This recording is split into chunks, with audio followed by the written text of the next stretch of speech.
Hey everybody, welcome to Where's That Bar Cart, episode 14 of season 2. I'm your host, Daryl Purvis, with... I am another one of your hosts. I'm Nick Dury. I'm Monty Scott. For the audio-only listeners of this podcast, of which there are many, he just held up a lighter for some reason. It's a Zippo with a lighter. flame going. With a... Sorry, I'm Monty Scott. Yes, this lighter was given to me. It's a gold bar replica that is a torch. My sister gave it to me. I don't smoke. I don't smoke crack. I don't really have anything to do with anything flammable, but I like it. So I thought you sound like you're being interrogated right now. Yeah. What? Just the sound of it? No, I don't smoke crack. I don't smoke. I don't. Yeah, I protest too much. No, man, I'd like to, but I just don't like combustibles anymore. Sometimes I breathe heavily into a fire. And on that note, we have a really hot episode for you today, I guess. Oh my God. Yeah, Canadian Hall of Fame member, Yeah. two-time winner on the LPGA Tour. I don't even know how to, like, when we were growing up, she was one of the big names in Canadian golf, one of the greatest Canadian golfers of all time, Miss GAIL Graham. Oh my God, what a get. Daryl, good for you. This Incredible. is You're fired. Yeah. Monty's lighting a candle for you right now. This is just, we're so excited and honored and kind of humbled to have GAIL on. She is two-time winner, as Daryl said, it on the LPGA Tour, an actual professional golfer who's won 2 tournaments. She won the 1995 Fieldcrest Cannon Classic and the 1997 Alpine Australian Ladies Masters, both. Which, if you look at who finished second, it was actually Kari Webb. It was. She beat her by one stroke in Kari Webb's own country. Incredible. That's got to be pressure. That's crazy. Yeah. So, when we started this podcast, we're like, we'll get a bunch of comedians, maybe some musicians, some actors. And then as we started to dig into it, like, we should probably get some golfers too. And slowly but surely, we're getting some good ones. And it's scary as fuck, if we're being honest, because it's it's easy to talk to a comedian about golf because they just want to talk. Yeah, that's all they want to do is talk. But when you have someone who's not only a much better golfer than you, but has built a complete career off of it, and it's so. How come you like golf? Yeah. You feel so silly asking them questions, So I'll try to take the pressure off you guys, because I think she'll recognize pretty quickly that I have no idea what I'm talking about. So, she'll be like, just let this guy talk. Talk to this guy a little bit. He needs some help, Like so the guy playing with a flame needs our attention. Yeah. Let's talk, so. But it is amazing to have her on the podcast. 2 wins is oh my God, on the LPGA is incredible. Look, I don't want to embarrass her, so I won't say what the number is. But you could look up on Wikipedia what her career earnings are, and it's unbelievable. What the amount of money she has made from golf. I won't say the number, but you look it up. Yeah, it's and pretty you're spectacular. Talking about like LPGA during the 90s. It's not like people are getting paid $1 million a win. You're talking about, you're slugging for your money, and she made she had a good career and still teaches to this day, and we're excited to meet her. So sit back, relax, and enjoy what I hope will be a very great episode. Yeah, I'm pumped. Enjoy GAIL Graham, everybody. No, it's an honor to meet you. It's very exciting for us. This is great. Yeah, it's great to meet you. Thanks so much for coming on. Yeah, this will be fun. We just recorded an hour ago with a comedian who was insane. So we're pretty excited to talk about golf now. So yeah, we have a very varying levels of expertise in golf on this. We started with comedian tonight, and now we're going on to you. So that's a pretty big. That's a bit of a jump, hey? Yeah, we're gonna be honest. We were just talking about how we're kind of nervous to talk to you. Don't be at all. Here, I'll make you guys feel more comfortable. You ready? There it is. What's it say? I am not the cart girl. Oh my God, what a great hat. That's great. We should get those. We carry that in our golf shop. Oh, really? So great. Yeah. Are you in Florida right now? I am. Oh, that must be nice. Balmy Naples, Florida. Very nice. It was hot today. Not much fun. I'm in about 4 days. I'm heading close to your way. I'm going down to Myrtle Beach for a golf trip. Close. It well- got snow in Myrtle, you know. Oh, really? Oh, geez. Okay, not close at all. It's a little ways away, yeah. Good. Yeah. Thanks for the geography lesson. We're not intimidated at all. Let's talk to you. How do you spend the entire winter in Florida? I live here. I live here. Oh, you do? Oh, Oh, that's it. That's Yeah, nice. Full time. But you still go back to BC? Because I was looking like, did you have like a golf tournament in Kelowna or something? It was a couple of years. It was a couple of years ago. But yeah, I had in 18 when I was inducted into the Hall of Fame. I did a pro-am out there and brought several of my friends up there, and we had a big time. Nice. I go back. I've been back 4 times this year. So, Oh wow, that's a long. Yeah. That can't be a direct flight from Naples to hell Kelowna. no. I did find the most direct flight on my way back just before Christmas because WestJet had me staying there for much longer than I had anticipated. And I ended up flying from Kelowna to Seattle and then Seattle direct to Fort Myers, which is Oh, like, Oh wow. yeah. So now I know that that's there. Probably actually would cost a fortune if you went that way because only one connection. And then you clear customs in Kelowna, which is brilliant. Yeah, So, Yeah. that's great. The reason I ask is because I looked at the Facebook page for that golf tournament. It's still up, Yeah.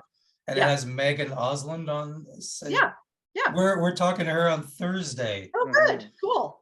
Yeah.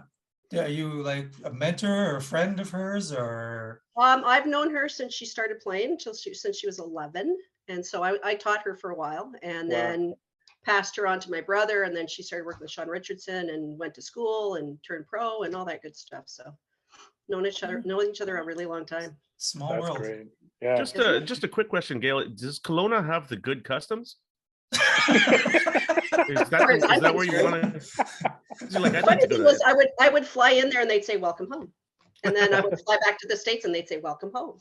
I'm like, Oh, so people are friendly to you anyway. Yeah, Just a nice person. that's great.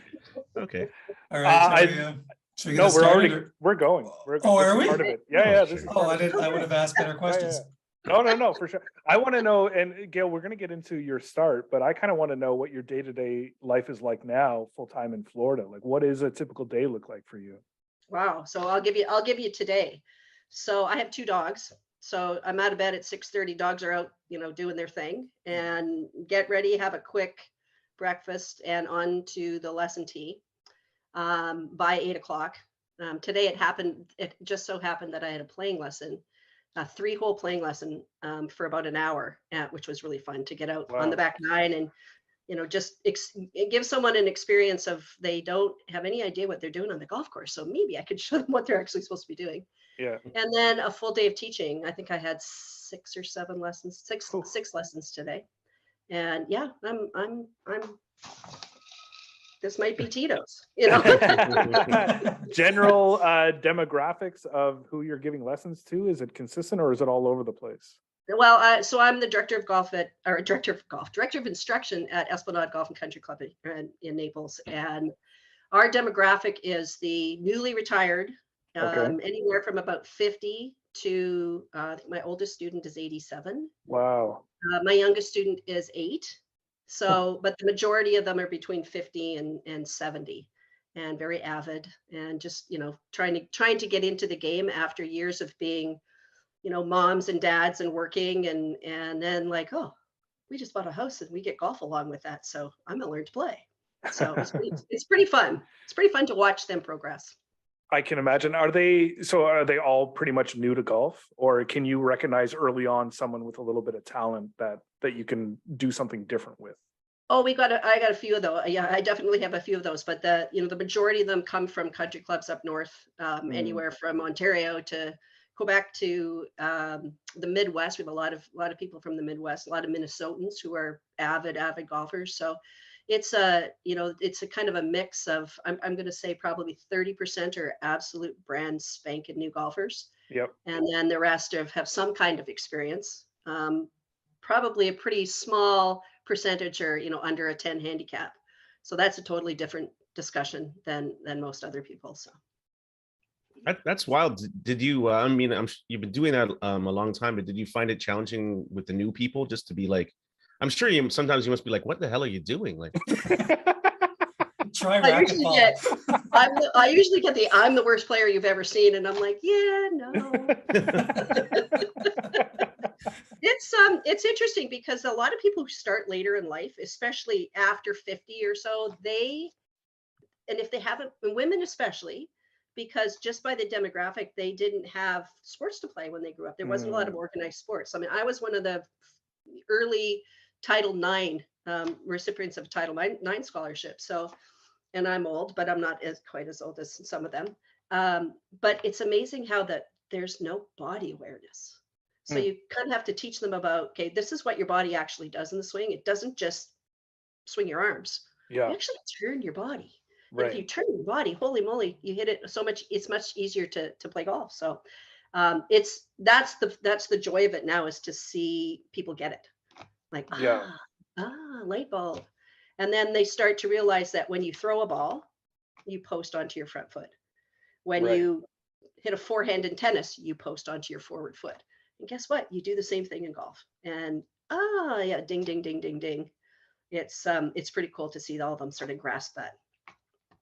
What about with a single digit handicapper who comes to you? Are they coming to you with a very specific problem to try to fix, or mental? It's right between here. That's great. One awesome. of the things that I can say that I learned just from playing, but also as an instructor and learning from other instructors, is that when you get to be about a single handicap or single digit handicap, your golf swing doesn't change on the golf course. You don't lose your golf swing. But everybody, if you hit one bad shot, what are you trying to do? Find a swing. Well, how about you just slow down and you think positive thoughts and you pick a target and you swing to it. Like, simplify it, dummy it down, and all of a sudden you're back in the game. Right. I read Dottie Pepper's new book. New book. It's an adult book, which she's had been writing kids' books, but it's called Letters to a Future Champion. And in that book, her instructor that she'd gotten all these letters from had offered her up different books to read when she was a kid. One of which was a Sam Snead book, and it was The Education of a Champion by Sam Snead. And he gave an example of a guy he was playing with in a tournament who, after one poor shot on a hole, was basically just giving up. And he got in his face and he said, "Don't give up. It's one shot. Don't give up." And the guy beat him by one shot. But it proves a point. You only need one really good shot on a hole to actually save your hole, right? So don't ever give up on it and just keep grinding. That's the thing you got to keep doing.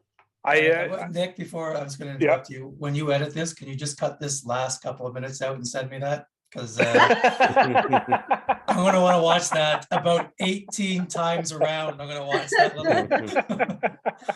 No, I was going to tell a story from one of Dr. Bob Rotello's books. I can't remember which one, but he tells a story of Tommy Armour rooming with. I think it was Gary Player rooming with Davis Love Sr. When they were young on tour, and they were rooming together. They were playing some tournament. They came back, and the greens were really slow. And Gary Player was like, "Oh man, I love these slow greens. They were fantastic. It was amazing. It's so great to putt in." And then the next tournament, they go somewhere else the next week, and they're rooming together again, and they were like lightning fast greens. And they're back in the room, and Gary Player comes back. "Oh, I love these fast greens. They're so amazing. Everything's true." And Davis Love was like, "What the fuck, man? Like, just pick what is it? Is it one or the other?" And Davis Love was like, "I don't care. It's whatever it is. That's all that matters. Like, whatever I'm playing, that's what I lean into." And that was the big lesson. That's a great lesson, because there are certain things you can control when you're on the golf course, and there's certain things you can't. So the only thing you can control is you. So if you have somebody who's really slow in your group, you can't control them. You've got to find a way to deal with that yourself. And so once you learn to control your human, what's going on with me. And this is just a life skill. When you control what you do and you don't worry about what everybody else is doing, you're far more successful at completing whatever it is that you want to do. That's a great point, because the number one thing that drives me nuts is playing with someone who's slow. and then I think I have to go so much faster, and it Yeah, ruins right. my game, and it To make up for it. drives me Yeah. nuts because I always grew up with a pro who was always like, make sure you keep your pace, like you need to be ready golf. And then these people who start playing golf, no offense, Monty, people who start playing golf in their 20s. You're not a slow golfer. Monty's not Shots a slow golfer. fired. I'm not even. No, slow. he's not a slow golfer. But I'm just I do take like people, 8 practice swings. Yeah, you do. Yeah. We're getting that down to Can I ask you, at most. Why? Why? I don't really know. To be honest, Gail, I all I can really control on the golf course is my bowels at best. I've seen you. You can't control that. Oh my God. That is all. That's Well, you control your drinking pace too. There's that. I'm sure. Well, this is the highbrow journalism I am assuming you were expecting from this type of podcast. This is about as low as we'll go. So, yeah, no, I wasn't taking shots at Monty. I was just saying people who just started in their 20s have never learned like basic things like ready golf or fix your ball marks, stuff like that. Right. But it's the slow players. I'm just like, come on, just go get ready. Like Well, and you know what, it's funny because I'm teaching a lot of those people that are just starting, and that's a huge part of it. Is there's nuances to the game that because I started playing, when I was 13 years old and at a club where the members sort of guided you and they point things out like, oh, you maybe should stand over here instead of way over there. So you're closer to your ball and you're ready to play. Oh, okay. Yep. So you start to do that kind of thing. So that's part of the conversation all the time too, is how do you get yourself around the golf course so that you don't feel like you have to rush. Yeah. Right. And then what do you do about the slow player? Well, the first thing I do is say, okay, so we're behind and you're holding us up. So no talking until we catch up to the group in front of us. Yep. Don't talk. Get ready. Yep. Go. Yeah. Yeah. Yeah. They always want to be telling a story or something. And no good. Yeah. No focus on these people. Yeah. Or they can't control their bowels, and that just takes forever. Well, I tried to pull us out, Gail. I did my best to distract. Well, I'll give a serious retort to that though, or addendum to that is like when it comes to the practice swings, I don't know why I'm doing them. I guess I want to keep swinging until I feel a good one. Okay, maybe it might be 2 or 3. You know what I mean?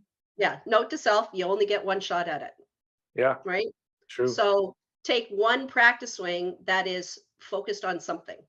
Right. So you don't take a practice swing just for the sake of taking a practice swing. Yeah. Right. You take one that it gives you a feel. So one of the things that I like to feel when I swing the club is I know the club's going to go back and I know that it's going to come through, but how's it going to do that? So I want to feel that I make a good turn in my backswing and shift my weight and turn through. So I'm going to do that at half speed and I'm going to feel the bottom of my feet. So when you do that well, you're going to turn in your backswing and you're going to feel your weight on your trail heel. Are you guys all righties? Daryl's a lefty, but Monty and I are righties. Okay, so trail heel versus lead heel. So when you turn back, you're going to feel your weight on your trail heel. Then you're going to shift it to your lead foot. And then as you swing and turn through, you'll end up on your lead heel. Balanced, swung, you use your lower body to actually swing the golf club. And guess what? It goes pretty good. When you start swinging it just with your arms, all bets are off. No, I'll try that. I'll try to limit it to one. Be focused on something. It could be something like my last lesson of the day was this little lady who actually has a pretty good golf swing, but she stalls when she gets to impact. And by that, I mean, she shifts her weight and then her body just faces the ball as she comes through and strikes the ball. I said, I want to see standing behind you down the line. I want to see cheeks. I want to see you turn your hips through so I can see cheeks. And did that ever register with her? So I said, this is what you do. You make a little turn with your hips in the backswing, you press on your left foot and you turn your hips through. And guess what? I get to see cheeks. It's so hard not making a comment about Monty's bowels right now. Monty, I want to see your cheeks. Well, I tell you, this has been a revelation to me in that I didn't really know I was using either heel. I didn't know heels were involved, so I'll remember that. Toes? Yep, you're on your tippy toes. Well, I don't know. You never think about your heels, you know. I'm sure they're always there. I'm Yeah. using them now. Do you guys play any other sports? We do, yeah. Yeah. Not Right? anymore, not. Well, since not I was a anymore. We kid, used yeah. to. But Yeah. Yeah.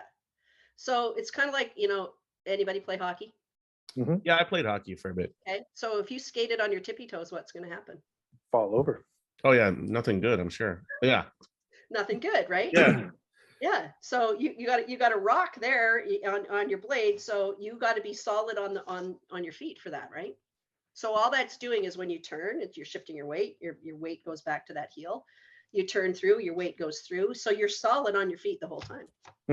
Yeah, like I'm sure I'm using them to a degree. I just never thought about them before. So now at least I'll be like, oh, a little bit on each. Now You have to turn your hips though too. Okay. Yeah. Just to say, I Which- imagine which- it's happening, but I don't, to the degree I don't know. Well, gotta- you know what, Monty, I'm gonna say, you don't turn your hips a lot. Monty's Nope. very much a baseball swing. I think that was his Yeah. background, and Yeah. it's very baseball-y. So yeah, this is gonna be revolutionary for revelation for Monty, I him. think. I love No, it. Yeah. it's helpful for sure. So you good Canadian boys, have you ever started a lawnmower? Uh-huh. Ah, We always had an electric lawnmower, so well, Wow. if this is about plugging bougie. it in. I didn't I asked- realize it was bougie.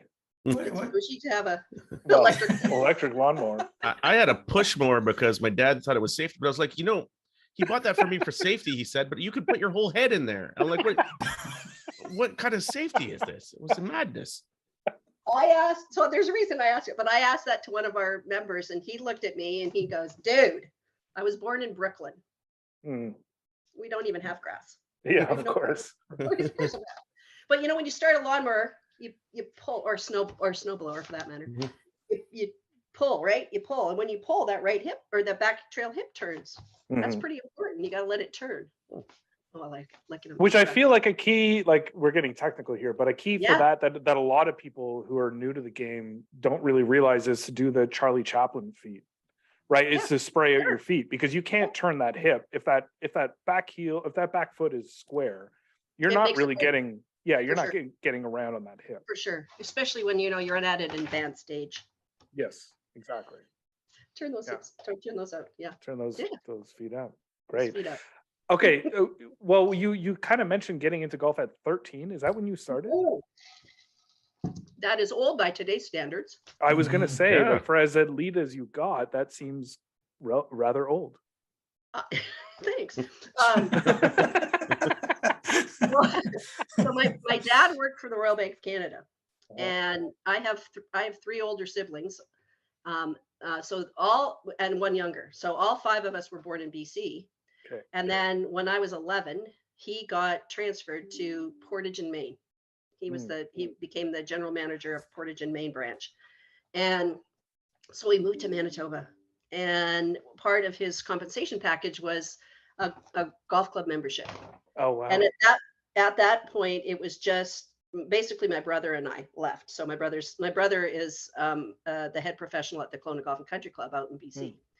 And so it was just us left. So of course, my dad, he wanted to play golf on the weekends, where a lot of the kids that I met were going to the lake, Lake of the Woods, and going up to Gimli and all that. And no, we got a golf club membership. So at first I wasn't too thrilled. And then one Sunday, my dad said, why don't you just come along and walk? We're going to go play 9 holes. You might as well just come and walk. So I did, and I tended the flag and I chased after, a few balls, and we got done. And I said, okay, I don't ever want to do that again. I said, so can I play next time? My dad was like, yeah, absolutely. Yeah. So the next Friday I went out, he took me out to the club, and the head professional found a set of ladies clubs that were in the back, and he showed me how to hold on to the club and how to stand. And then 2 days later on Sunday, we went out to play, and we played the West 9 at St. Charles, and it was called the Woods 9. And the guy that designed that was a disciple of Donald Ross. The other 2 9s, the South 9 and the North 9, were designed by Donald Ross and Alistair McKenzie. So it was like now I look back and I go, holy crap, like that was like beyond surreal to be able to play on those designers' golf courses. Anyway, so we go out and we play, and I get up there on the red tees with my mom, and we finish, and I putt out everything, and we go into the pro shop and the pro says, so how'd you do? And my dad said, she shot 59 for 9 holes. Jesus. And his immediate response was, did you count every stroke? Yeah. And my dad said, yeah, counted every stroke. And she putted everything out. So Wow. I was a bit of a natural, but now that, you know, I'm so much older, and I realize when that pro showed me how to grip the club, it was in a way that was so natural to me that it made it easy to make contact with the golf ball. Now, you know, you see lots of grips where you got the hand underneath and on top, and people just want to glom onto that club. Well, if you hold the club correctly, and especially with your trail hand, it's amazing how much easier it makes the golf swing. So I've spent, you know, years since I retired learning about this from some of the best teachers in the world, and biomechanists who are like geeky about how the body moves, and they'll tell you certain things that I go, okay, I believe you, because I'm not getting into all that other schmutz about it. So it's been something that has, I think, given me a leg up in teaching, because I can take somebody who's not hitting it very well and get their hands on the club correctly, and all of a sudden they're like, well, this feels way easier. So is there a difference in your mind between, I assume one of them is either overlap or interlock? Nope. It's more in, so there's 3 grips, 10 finger, overlap, interlock. So that's your choice, basically. But when you take a golf club and you hold it, and especially with your right hand, if you think about, where is my palm facing of my right hand? Is it facing the target? Is it facing the ground? Is it facing the sky? And then there's a little bit of a combination in there. And depending on how you move, if you get your hands in the right place, all the levers line up of your body, and you just go, wow, that was easy. So damn, kind of wow. So right? Yeah, we're all comedians, and it's always interesting talking to comedians about their first time ever going on stage and doing comedy, because it either goes really well or really terribly, and then which then leads to the second time they do stand up, you know, does it go well or not, and usually catch the bug in one of those 2 times. So did you catch the golf bug right away with that 59? Immediately, yeah, like literally immediately. It was like, shoo, and it sucked me in. St. Charles had a really great junior program. And so we were able to go Friday evenings, and it was girls at 6 o'clock and boys at 7 o'clock. And, you know, it was called junior swing lessons, and we would go and hit balls, and there was about 50 kids. Wow. And almost half were girls and almost half were boys. Of course, I was 13. The boys were nice looking, you know, so it was like, oh, this is fun. And it was a place where my brother and I could go and not have to be supervised by our parents, and just go and go play. And so we would be there all day, like 5 days a week at least. Wow. And so it was something that just sucked me right in. And fairly quickly, so within a year and a half, I got invited to play in the World Junior in San Diego. God. And Jesus. I got down there, and it was like, I suck really bad compared to these American kids who've been playing since they were 5 or 6 or 7. And, you know, there was Heather Farr, and there was Phil Mickelson, and, you know, it's like, what the hell, what am I doing here? And that just sort of like went, oh, you know, let's just put more pennies in the machine to make it keep going. So I got lucky that way, you know, being able to go and do that kind of stuff really, really early. But I mean, it's not just about being lucky. The fact that you went down there, saw people that were better than you, and then didn't quit. You went, I need to work harder. Yeah. That's a different mindset. Like that. Yeah. That's an important mindset to have to become. That's why you got to where you got to. Yeah, it is an important mindset. You know, golf is probably the hardest, you guys might agree with this, the hardest recreational game to play. Oh, 100%. Right? Yeah. That or cribbage. Cribbage is pretty tough. I have, you know what, every other member of my family plays that. I have no idea how to play that. It's tough. They call it the golf of card games. I'm with you. Golf has got to be up there, but every other recreational game, you don't count all your mistakes. Yeah. If you play pickup basketball and counted everything you did wrong.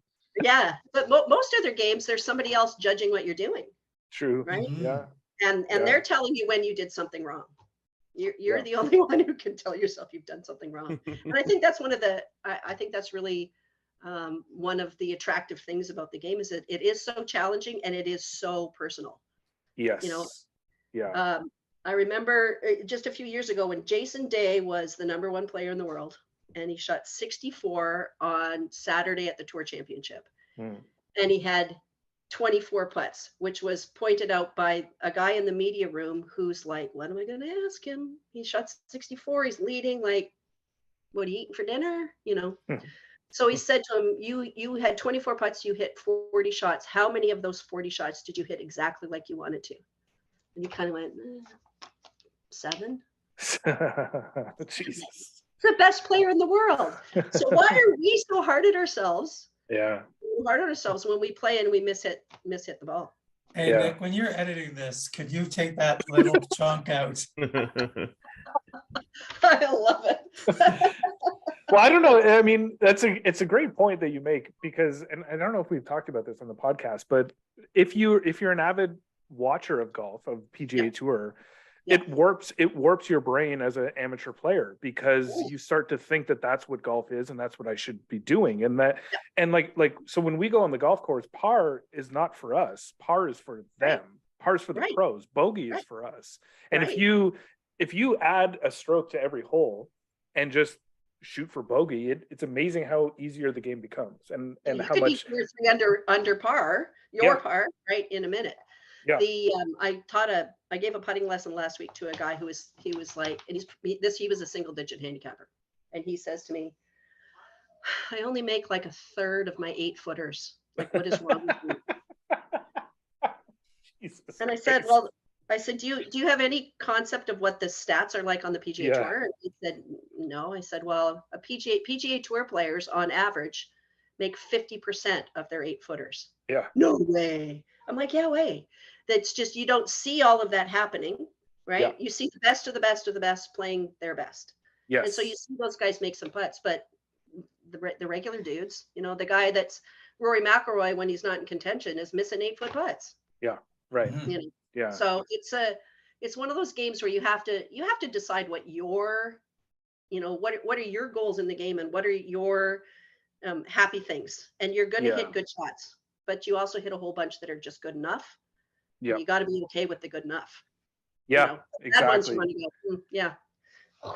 But we had a caddy on who's caddied on the PGA Tour, and he was telling us something I'd never even thought of, that some of the best golf to watch that you would never see televised is what happens Friday.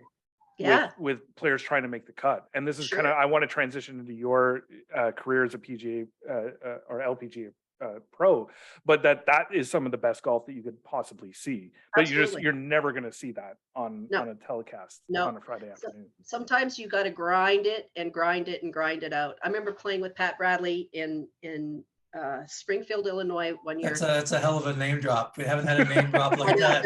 Sorry. One of my favorite players. You know, in a World Golf, LPGA and World Golf Hall of Famer. So there you go. So first of all, she would never call you by your name. Really? You hit a shot and she'd go, great shot, pro. Oh, thanks, Pat. You know, the whole way around. Hey, pro, hey, pro. So finally one day I challenged her and I said, you don't know my name, do you? So I know your name, GAIL. And I'm like, oh, okay.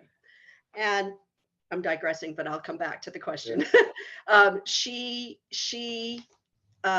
When I turned 45 and I got to play on the Legends Tour, I go out to play a practice round at my first event, and she's on the second green, and we come to the second tee, and it's a short par 3, and she comes flying back in her golf cart. She says, Gailsy, I got to apologize to you. I'm thinking, what did you do? I don't know what you did. And she said, I know you used to give me a hard time for calling you pro. And she said, and it was part of my DNA to not let anybody in.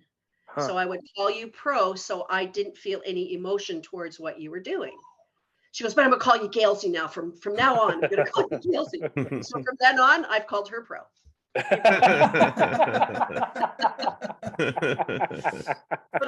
I played with her in Springfield, Illinois, and the golf course we played at was called the Rail. And we used to joke there was no jail at the Rail, because the trees, it was a muni golf course, and the trees were so small that you could hit it 2 fairways over and still, you know, have a shot back to your green. And I didn't have her card as we were playing around, and we got to the scoring tent at the end, and she's sitting in the middle, and we're calling out scores, and then the volunteer says, "Oh, Pat, you shot 68." You shot 68? How the hell did you shoot 68? You were all over the golf course, like all over the golf course. She said, "Yeah, but every time I hit a green, I made birdie." Wow. And every time I missed a green, I got it up and down and made par. Damn. So she says, not about hitting it great. It's about how do you score when you're just, off. Yeah. And you just got to keep grinding at it and grinding at it. So I never forgot that. And so that's the, sort of comes back to that Sam Snead, never give up on it. Yeah. It's never going to happen. That's Some of the best rounds have come when I've hit it like crap. Right. That is, I'm writing this down on a piece of paper right now. It's not about hitting it great. No. Good enough. Good enough, my friend. Monty, it's good enough. So I know. Accept mediocrity. Underline that. Interestingly, I have a friend down here in Naples, and we play at her club. We play a game that I call the game of mediocrity because it's a card game. And so for every one putt, you get a point, or you get a card. And then if you one putt for birdie, you get 2 cards. So anytime you get a birdie, you make 2 cards. But if you 3 putt, you lose a card. So when you're hitting a really great shot in and it lands next to the flag, you're like, get off the green. Get off the green. You want it on the fringe, right? You want it to go off so you can one putt, make it really easy up and down. So the game of mediocrity. That's wild. I'm in. I like it. How at what age did you know that competitive golf was going to be your future? Well, like I said, I got hooked in pretty quickly. And I played every other sport I could play up until I was 13. And then I continued all the way through high school. I was not a one sport athlete. I played everything. And so I liked the competition. And then I really liked the competition when it was only me. I didn't have to rely on anybody else. And so I started to play a lot of stuff around Manitoba and started to win some junior events. And then it was like, maybe I could go to school. And so that kind of, the competitive to say, oh, I got to play well enough to maybe score a scholarship. Yeah. And then once I was in college, down at Lamar University in beautiful Beaumont, Texas. Sounds wonderful. Just saying, a lot of pretty places in Texas, and Beaumont's not one of them. For people who are just listening to this, she made a heart sign with her fingers. Really loves it down in Beaumont.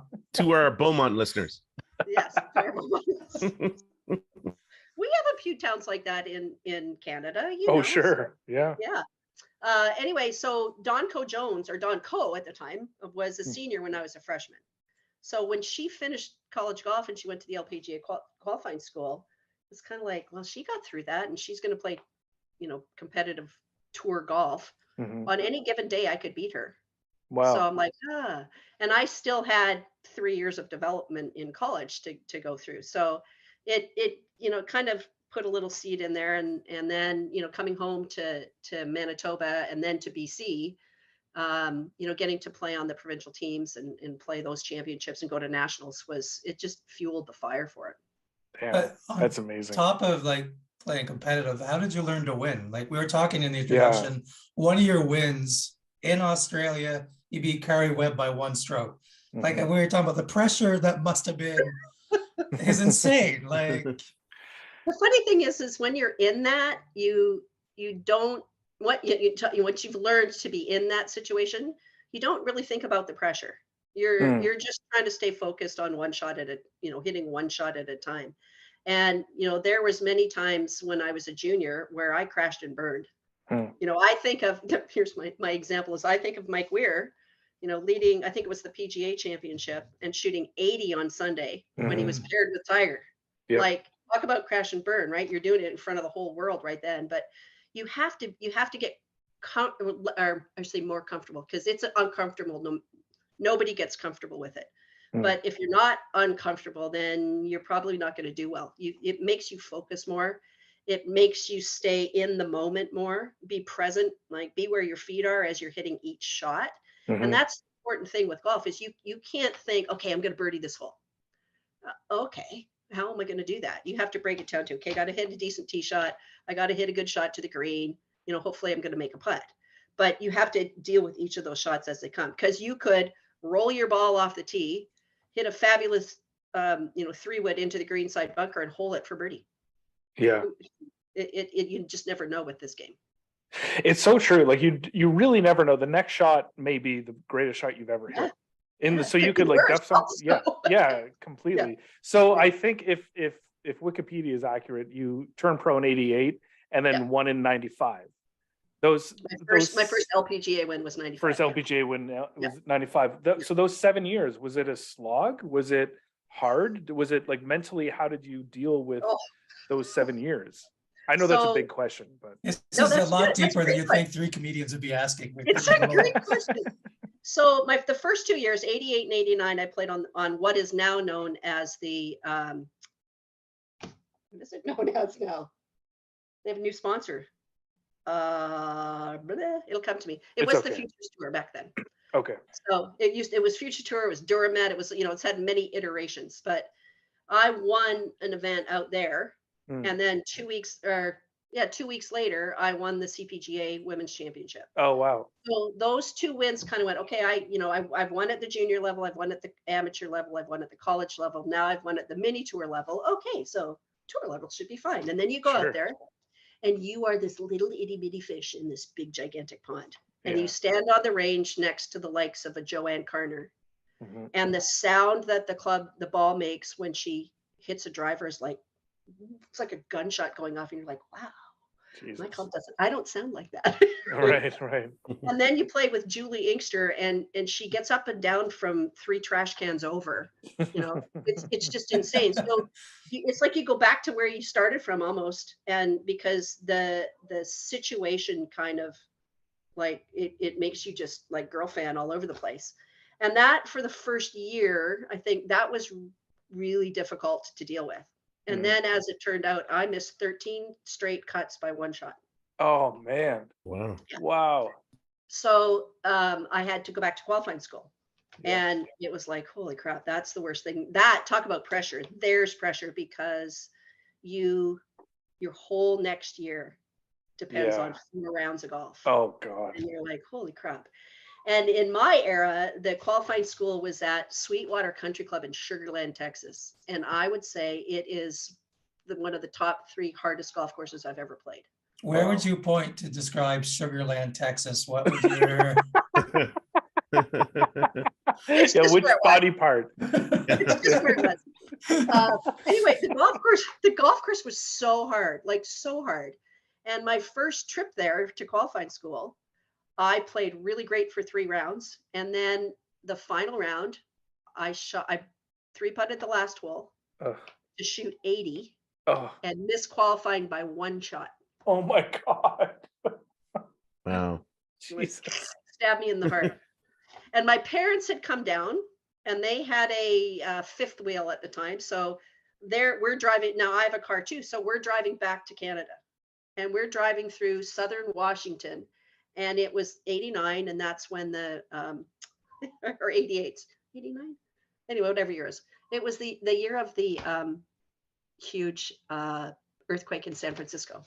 89. I think that was 89. So we're driving home, and I'm like, are you kidding me? Like, right. Can anything else go wrong this week? So it was pretty crazy. But, once I got through that kind of thing, you just build your experience.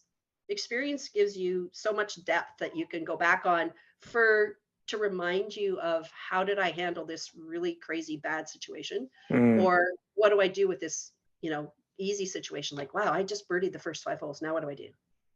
Okay, forget about it. What were you thinking when you stood on the first tee? Okay, tempo. Let's just pick your target and hit it to your target, and then you go down the fairway. You do the same thing. It's amazing.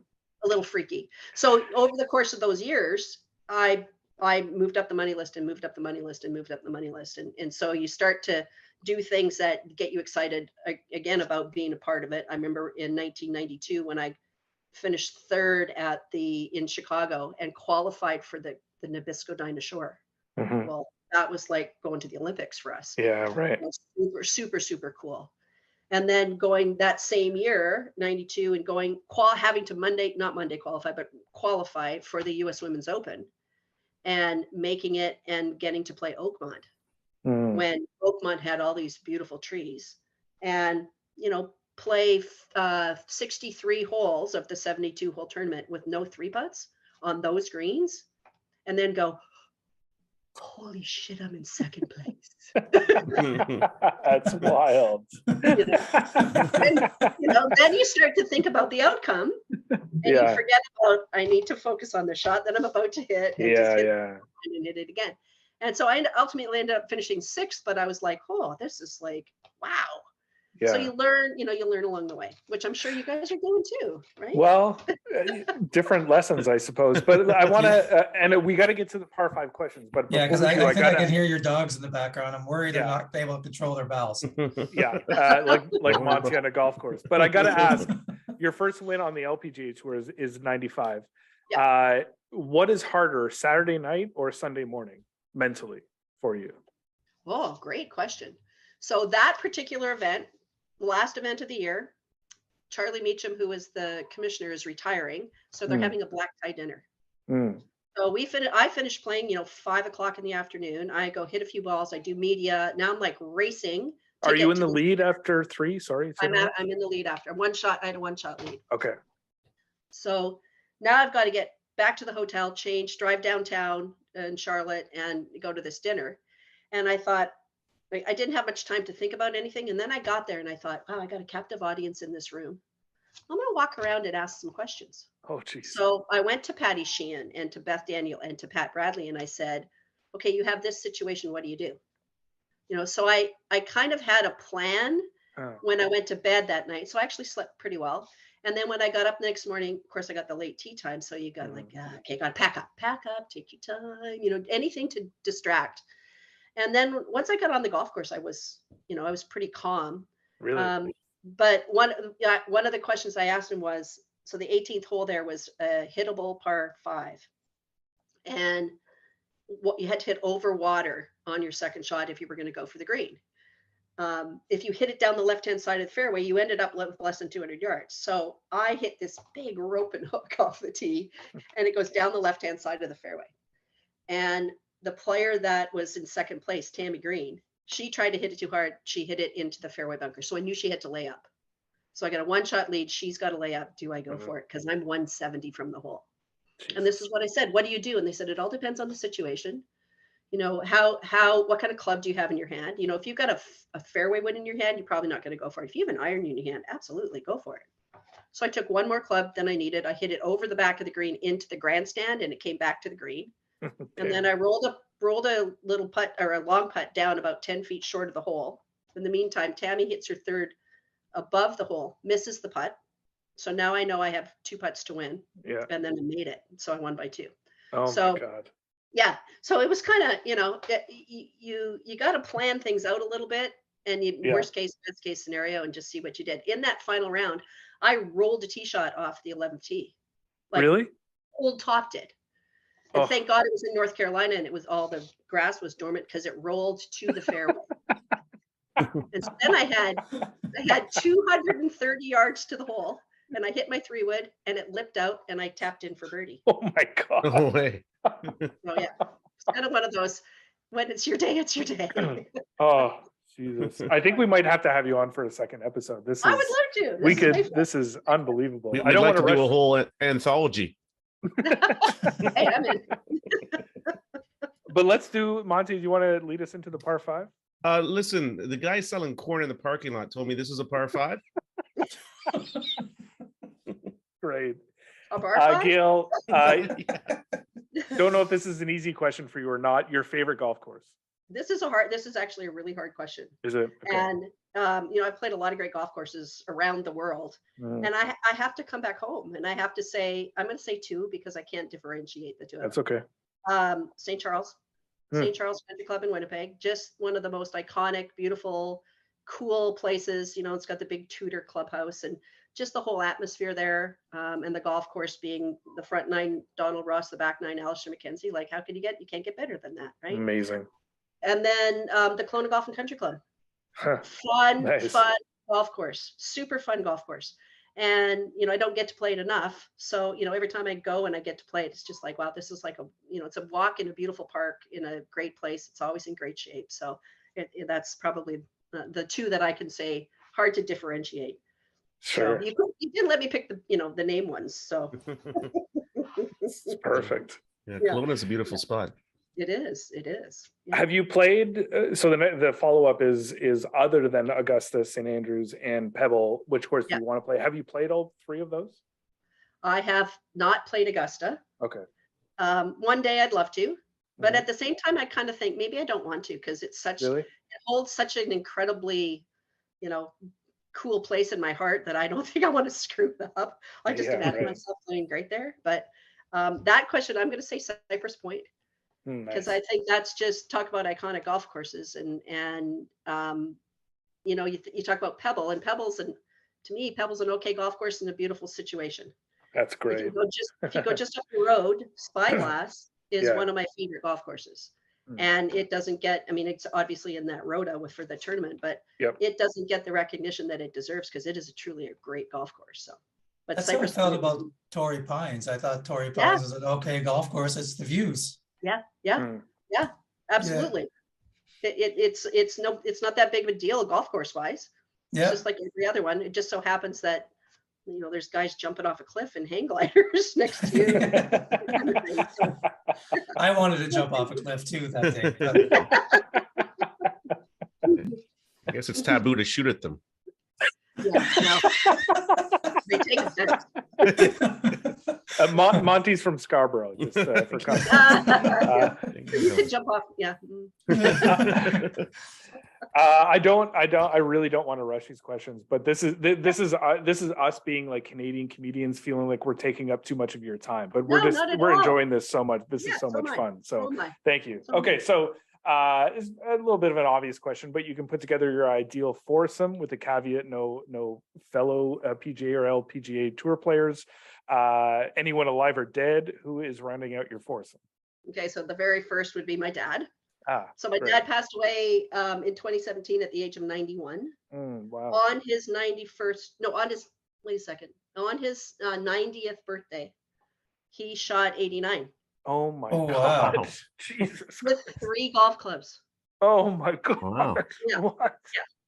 It was like the closing senior day, and I think he picked his 5-wood, a 7-iron, and a putter, and shot 89. So he was never a fantastic player, but he just loved the game, and it would just be, I can hear him laugh in my head, and it would just be so much fun to be able to play with him again. Incredible. Yeah. And then he would probably have a heart attack because my second person, I got to say, Bobby Jones. Oh wow. Yeah. Definitely not, right? The man was arguably the best. Well, he was the best player of his era, but he won the first Grand Slam, amateur and professional, and just he was so iconic that everybody kind of compares everything that everybody else does in the men's game to Bobby Jones. Yep. Still, 100 years later, or whatever it is, it's the same. Even more so. And then the third one, I don't know if you guys would have ever heard of, but her name was Alexa Sterling Fraser. And I lived in Atlanta for 7 years. And at East Lake, where Bobby Jones famously grew up, there was a young lady who played there by the name of Alexa Sterling, who actually beat him in a junior tournament when they were like 11 or 12 years old. And she went on to win the British Amateur, the US Amateur, the Canadian Amateur. She was the superstar amateur woman player. And she played with Bobby Jones and went out on the USO tours with Bobby Jones for years and years. And then she married a doctor from Ottawa. Whose last name was Fraser. And she moved to Ottawa and became multiple times the club champion at Royal Ottawa. Wow. So she had 3 kids. Okay. When she passed away, her kids each received a medal from one of those championships that she won. They had no idea that their mother had been this superstar player. Wow. And at that, when she passed away, there was a big, it was coming up to the tour championship. And so they got invited to go to the tour championship. She lived across the street from East Lake. And so they, these guys are like, what? I had no idea. My mother, they just knew her as a pretty darn good golfer, and our mom. So I would love to have seen her play with Bobby Jones and be a part of that. So. I was really hoping that story ended where we found out that was Nick's grandmother or something, because Nick's from Ottawa. Hey, you never know, right? It wasn't. No. There's other golfers from Ottawa. That's are there books about her, or just because I guess she just there is. I mean, if you Google her, you'll see some pretty cool stuff. There's a movie where Stephanie Sparks, who used to be on the Golf Channel as a commentator, she played Alexa Sterling in the movie. Oh wow! And yeah, it's pretty cool. So it's that she's obviously has Canadian roots. Gave birth to 3 Canadians and lived there most of her adult life, and she's sort of this missing link to women's golf way back when, which is kind of cool. That's a wild story. Yeah. I mean, I could relate to the kids. Nobody ever told me my mom was an internationally amazing golfer. Really?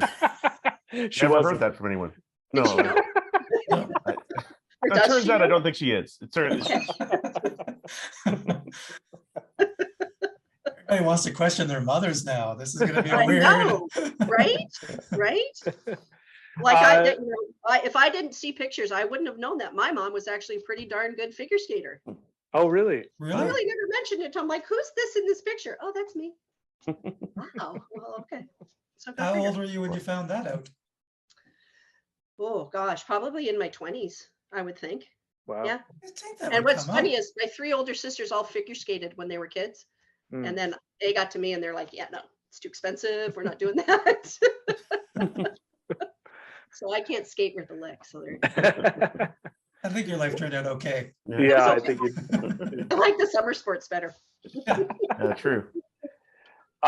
This is perfect as you're taking a sip of what might be filled with Tito's or not. On a hot summer day, are you drinking on the golf course? And if you are, the bar cart comes along. What are you ordering from the bar cart? I'll tell you what, it took me a long time to be any good at drinking on the golf course. And I'm still not sure that I am. Interesting. Okay. Yeah. So like the continuous drinking, from the get-go, that's a hard thing for me. But the birdie shots, I'm all in. I'm all in with that. So my favorite, so I have the can here. So Arnold Palmer's. Oh, yeah. Very nice. And Arnold Palmer's with Tito's. Nice. That would be my absolute favorite thing in the nice golf. Now I could also have a really cold beer. That would be okay too. Yeah. Yeah. Great. Yeah. Do they sell the combination Arnold Palmer vodka? Was it rum? Yeah. What was it? There actually is. Tito's There actually vodka. is a canned version of that down here. I haven't tried it, but because I kind of preferred that it is more of a top shelf type of vodka rather than oh, you don't think they're gonna put top shelf vodka in there? Top shelf. So.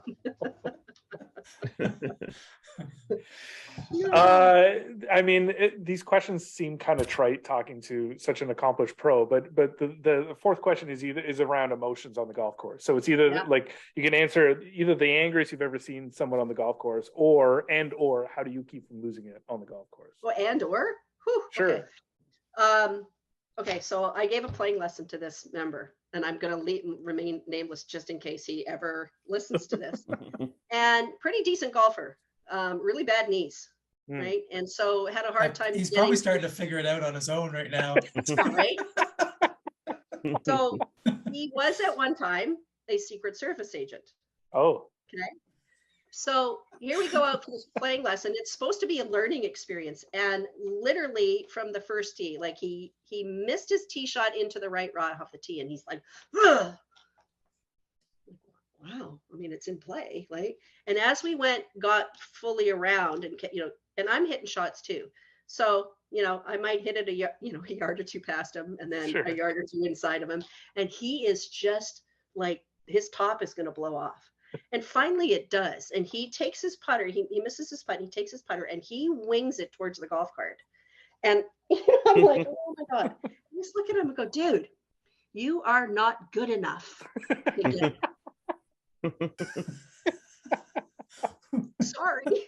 Sorry, not sorry. but that's, that's one of the things I tell people all the time is that most of the people you go to play with are not as good as they think they are. Right. Yeah. So when they start getting mad, it's like, okay, really? Are you that good? Like, are you paying your kid's college tuition by playing golf today? Or, so I got a little dog over here who's giving me the little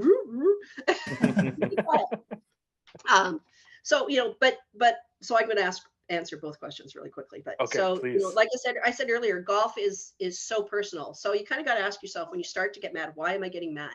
Am I getting mad because I'm not doing the things I know that I need to do to hit good shots, or am I getting mad at the result?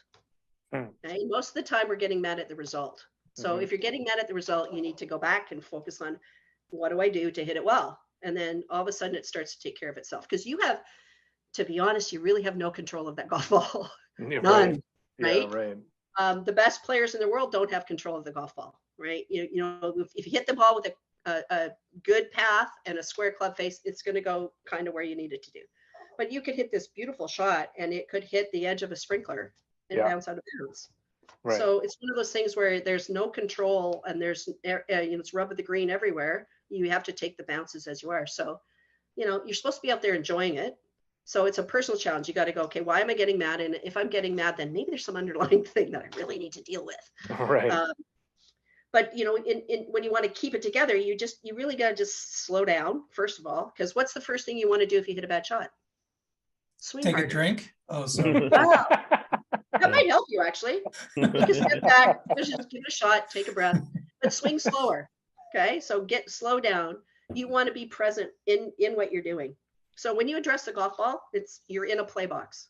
It's like being in the batter box, right? And you want it to be in that moment for the 1.5 seconds it takes to swing the golf club.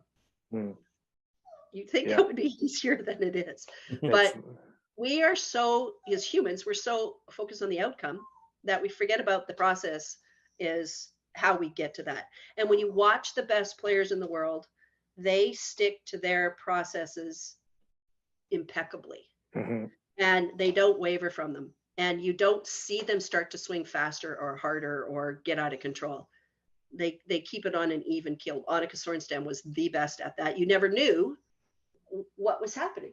She just walked along with like a Mona Lisa smile on her face, and you're like, what the hell is she thinking? She's smiling. She just hit it out of bounds. All right. That kind of thing. It's such a great game, and it's like we're so hard on ourselves playing it. You just got to take a step back and go, oh, maybe I'm not good enough. I feel like that now. I'm not as good as I used to be. So should I be expecting, to be that good? And when I do hit those shots, I'm like, yes. Okay, now I'm gonna go hit the next one. And Daryl, I've already edited this and clipped it for Yeah, you. thanks. Appreciate that. I was just thinking that's funny because I have a bad temper on the golf course, but when I was a kid and I was practicing 3 hours a day, it made sense to be upset about it. It didn't make sense, but now when I practice for 30 minutes every 2 weeks, right, I should not be expecting myself to be just constantly playing well. There's no way. Exactly. Yep. Yeah. Cut yourself a little slack. Yeah. And I have all sorts of mental issues to begin with. So really, I need a psychiatrist more than I have a swing doctor. You know what I mean? I tell you what, when I stand on the lesson tee and I have 7 lessons, I'm going to say at least half of those, it's all about, you got to learn to manage yourself. Yeah. So, it's all about the psychology of it. And when you talk about human skills, it's things like, how resilient are you? Yeah. What do you say to yourself? That's a good question for you guys. Can you repeat out loud what you would say to yourself in your head after you hit a shot? Nope. Nope. I don't. Would you ever say to someone else what you say to yourself? Exactly. Or if you did, you would be considered the world's biggest fucking asshole. I wouldn't like to repeat anything I say to myself ever on this on the air at all, ever. Let alone hit a bad shot. No kidding, right? Yeah. Maybe that says something about you. Yeah, I would think so. What? I think I say a lot of stuff to myself. Yeah. I think I'm actually not that hard on myself internally. It's more I need to get this Externally? anger out. And that's internally, Well- you're doing okay in life, Gerald. It's gonna be okay. But externally, no. You know, there was a time where Tiger had a really bad temper, Mm. and Mm. his dad said to him, okay, you got 10 seconds. So you can do whatever the hell you want in those 10 seconds, but once those 10 seconds are over, it's done. It's Yeah. done. So he started to realize that for 10 seconds made it a whole lot harder to go hit the next shot. Yeah, right. You can do a lot in 10 seconds. Like the No planes that kidding, hit right? the planes Yeah. that hit the towers, that only took 1 second, Yeah. you know? Oh my, Yeah, what true. are we doing? Wow.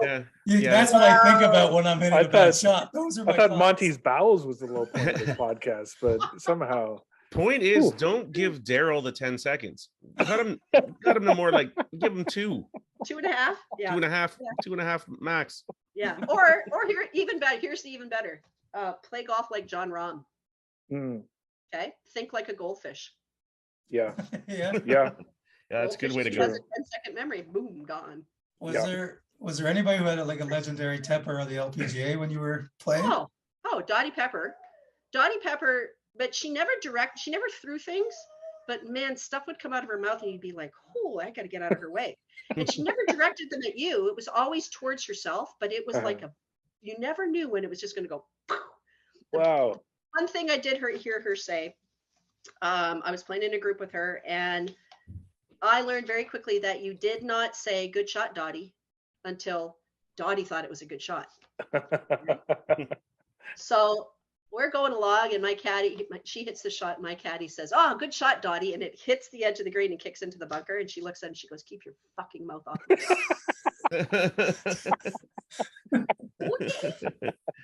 And the two of us giggled the whole way down the fairway. She goes, I just got reprimanded by Dottie Pepper.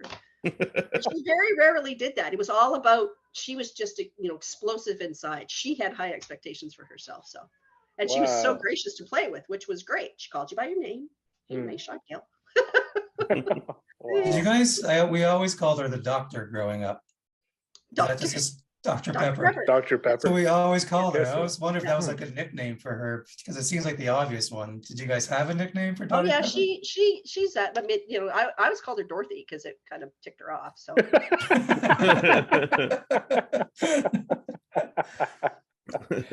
I mean, I don't know, even this feels weird asking this last question, but your favorite golf moment?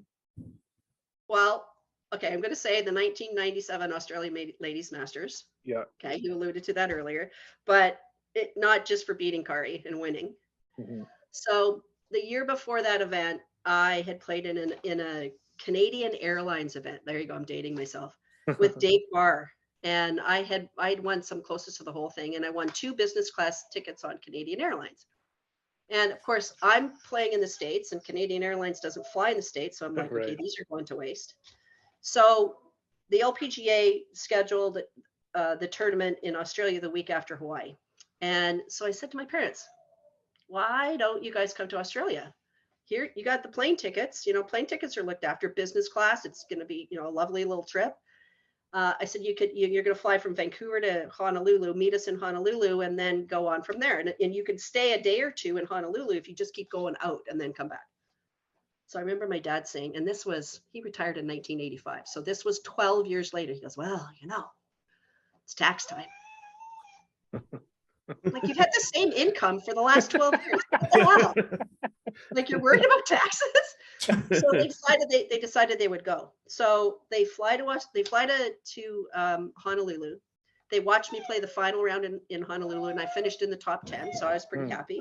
And then that night, I got on a Qantas flight. They got on a Canadian Airlines flight, and we met in customs in Sydney. George, you hushing, okay? Shush. Sorry. That's okay. Anyway, so We do the same thing with Monty. So I go to get on a flight up to Queensland, and they go and rent a car. And here are these 2 relatively elderly people driving up the east coast of Australia, and they arrive on the first tee Thursday morning. And oh my God. when they showed up, they realized that there were some other Canadians there because they saw some Canadian flags. So they walk over to meet these people, and damned if they aren't from St. Charles Country Club. Wow. So we knew them. like, what the hell? What are you people doing here? So there was a group of them that instead of going to Palm Springs or to Florida, they went 6 months to Australia. So I had this nice little group of Canadians following me. And as we went around the final round, when we got to the 10th tee, Kari had a 5-shot lead. Wow. And, everybody was kind of writing everything off. And she kind of went into this sort of defense mode, which I hadn't seen her do. She was Rookie of the year before. And we're playing in her home state, and her family's there in the whole shooting match. And it's not that she imploded, but she was just sort of knocked off her game a little bit. And in the meantime, I went 4 under on the back 9. Jesus. And on the 17th hole, I was 1 shot back, and she 3-putted. So she 3-putted, and I made about a 12-footer for my second putt. And so now we're going to 18 tee tied. And she was still so mad about playing 17 the way she did that she didn't hit a very good shot in on 18, and she ended up really far from the hole. And my caddy talked me into 3-wood off the tee. And so I was in the fairway. I hit my shot onto the green. I was about 20 feet from the hole. She hits her first putt, and she's still away. Damn. And up until recently, I had forgotten who our third in the group was, and it was Charlotta Sorenstam. I actually had someone send me video of just 2 weeks ago of the final round, and it cut off right before I putted out. Oh no. Anyway, so I roll my putt up about this far short, and I'm now, she's marked her second putt, and now this is to win. I got 18 inches to win, because I'm not going to stop and wait for her to putt. I'm going to keep going. There's none of this, wait to putt out and take in the glory. No, I'm just going to keep going. So I could physically see my hand shaking. And all I could think about was, you've done this a million times. It's just like the putting green at St. Charles. Just listen for it to go in the hole. And I hit it, and it went in. And then I stood up, and the crowd cheered. The Canadians were going wild. And I kind of picked the ball up on the hole and went, hey, because I felt so bad. She was crying. Oh dear. So the best part was that, I come off the green, and there are my parents. Oh my God. Put in how many hours watching me, how much money sending me to tournaments on equipment and all of that. And this was like payback, like total payback for everything that they did through me growing up in golf. So it was pretty damn cool. Oh my God. What an incredible story. Yeah. Yeah, that's you can't write it any better, right? That's the best one by far yet. Yes. That story was better than Rudy right now. What's that? Sorry. That story was better than the movie Rudy right now. Just 5 minutes. Yeah. I remember Rudy flew his parents to Notre Dame. That was a hell of a part of that movie. You forget. Oh my God. Oh, geez. See, now if I come back on again, I'm going to have to come up with another story. Oh my God. Well, that's a hard one to top. I think I have one, though. I think I have one that would be a close second to this one. So I bet. Yeah. Has nothing to do with me playing golf either, though. It does have something to do with my parents. Oh, what a tease. My God. Yeah, well, Keep them. Gail, this is such an unbelievable honor for us. So we were legitimately so nervous, and you're a legend in this country and in women's golf. Before we go, can we talk about sort of Canadian women's golf history? Because one of the things that we've been acutely aware of, being 3 males, is not wanting to be overly bro-y with this podcast or overly male-centric, and we've really tried to make an effort to include as many females as possible. But sort of the state of Canadians women's golf and the history of it and all that kind of stuff. Do you mind just sort of touching upon that for a little bit? Not at all. I mean, you go back to, like I said, Alexis Sterling way back in that time, and fast forward to the only Canadian in the World Golf Hall of Fame is female, Marlene Stewart Street.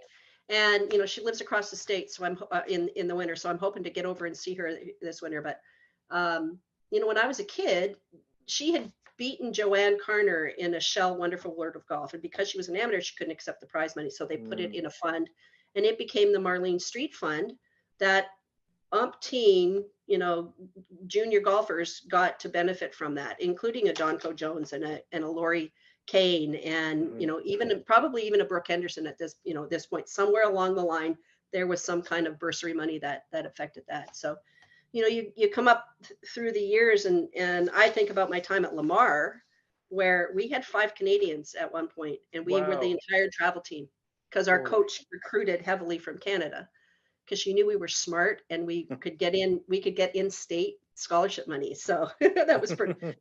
School was a little easier down there than it is up in Canada. So,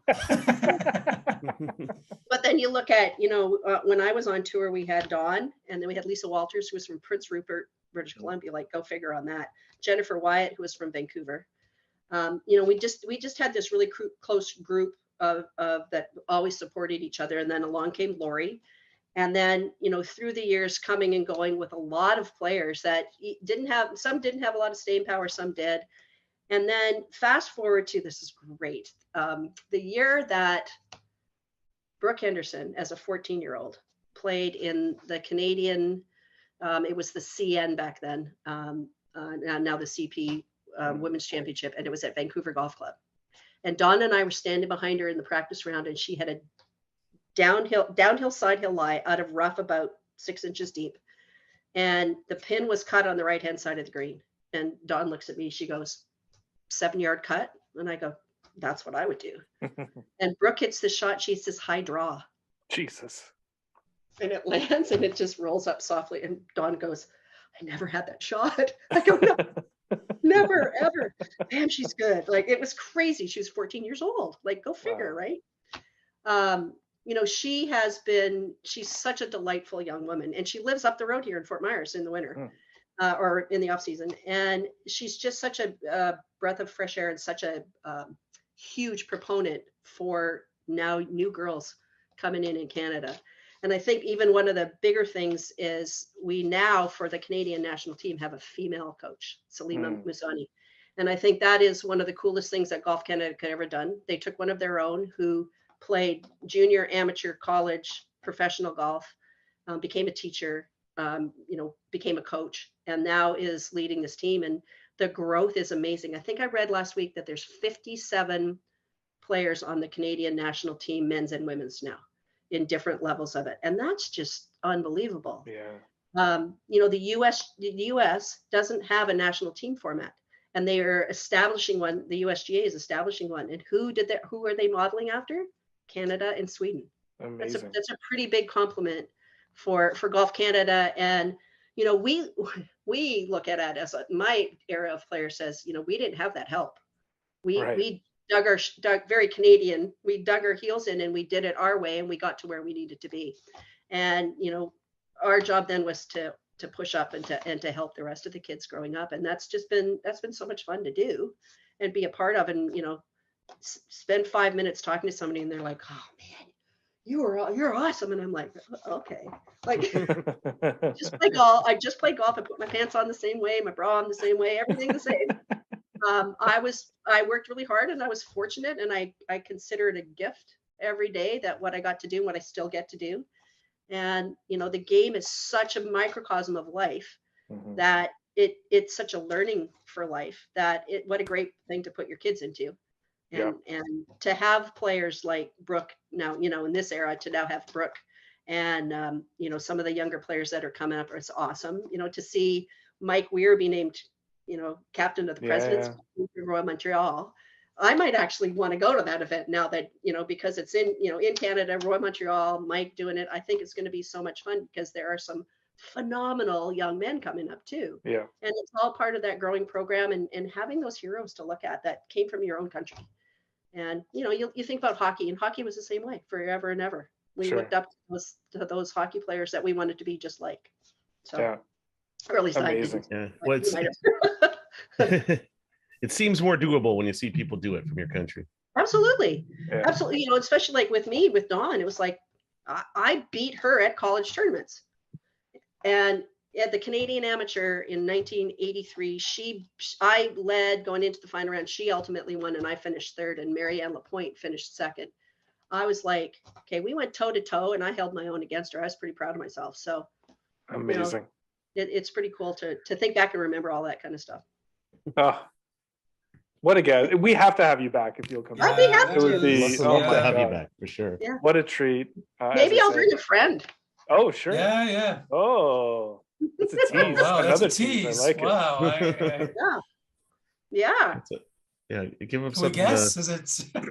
To... So, Female side of the game. Oh, perfect. Yeah. Yeah.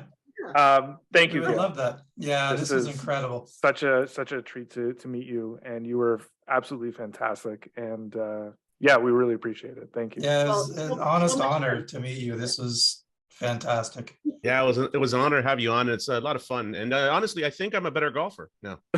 Yeah. And more fun to play with, less practice swings. So we're thrilled. Yeah, start breathing the positivity, dude, and it'll be good to yourself be kind to yourself on the golf course. I will try my best for sure. That's perfect. Hey, and maybe if I'm ever up in the Toronto area. Oh my God. Well, that would be incredible. That would be spectacular. We would love that. Be super fun. And I mean, not that I put my name in for tickets for the President's Cup. So if you want to have a drink at the President's Cup, if I get those tickets, I mean, it's hard to say. I'm a nobody. But I'm going to be calling in favors for that one. Thanks, Gail. Continued success. Thank you. Thanks for having me on, guys. That was we do really hope to see you again. That would be amazing. Yeah, for sure. That would be fantastic. Awesome. All right. Well, have a great start of the year, Gail. Yeah, Happy New Year. Happy New Year. Happy New Year. You too. Happy New Year. Take care. Yeah. Bye-bye. See ya. Holy hell. That was an all-timer. Yeah, dude. She's great. She's a Hall of Famer. Yeah. Hall of Famer. A literal Hall of Famer. She's a Hall of Fame podcaster, man. I was like, I would say so. Her stories was incredible. And entertaining and informative. Yeah. I honestly think I'm better at golf now. Yeah. You look better. Feel better. I mean, But thank you very much, Gail. If you're listening to this, it really it was. I mean, I know we just said it was fantastic about 14 times, but for good reason. It was fantastic. Yeah, absolutely incredible. I mean, her roots in Manitoba golf. We may have 2 weeks in a row with people with roots in Manitoba golf. That's a tease for you listeners for the next episode. But otherwise, thank you all. I hope you're doing well out there. I hope you're enjoying things. If you're playing, if you're not playing, it's hopefully around the corner. While you're listening to this, I will have completed day 1 of my bull moose tour in Myrtle Beach, which I learned on this episode is nowhere near Florida, which is great to learn. Well, I mean, it's closer than Toronto is. It is. I should have said it. But there'll be some. You'll get some decent weather out there, buddy. Yeah, it should be fine. But I will have played Tobacco Road, which is the golf course that's behind me right now. And hopefully have a full report for either the next episode or the episode after that. But Bull Moose, here we go. All right, enjoy your trip, man. Enjoy your trip, buddy. Think of us, boys. I will all the time. All right. Look at this pure fire. Thanks everyone for listening. Yeah, thank you so much for listening. And please follow us on all the social medias and like our podcast and just please be our friends. Be friends, guys. God bless you all. Enjoy your day. Fire and lightning for the new year. And something distracted him.